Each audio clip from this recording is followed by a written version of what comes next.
કે સમાજમાં જે રોષ છે એ સ્વાભાવિક છે કે એમના માટે ટિપ્પણી થઈ હોય તો સમાજનો રોષ સ્વાભાવિક છે, પણ હવે અમે જ્યારે માફી માંગી છે તો ક્ષત્રિય સમાજ એક મોટું મન રાખીને એમને માફ કરે. પાર્ટીના સૌ આગેવાનો પણ એમનો સંપર્ક કરવાના છે. લગભગ ક્ષત્રિય સમાજની 92 લોકોની એક આખી ટીમ છે, સંકલન સમિતિ છે. એમને આવતીકાલે 3 વાગે એ મળવાના છે.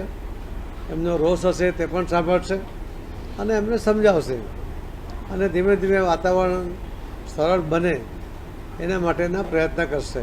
ક્ષત્રિય સમાજને મારી પણ હાથ જોડીને વિનંતી છે કે ભૂલ થઈ, ભૂલ માટે માફી પણ મંગાઈ છે. તો ક્ષત્રિય સમાજ હવે પોતાનો રોષ શાંત કરીને પાર્ટીની સાથે વર્ષોથી રહ્યા છે, તો પાર્ટીની સાથે જોડાય એવી હું અમને હાથ જોડીને આપણા માધ્યમથી વિનંતી પણ કરું છું.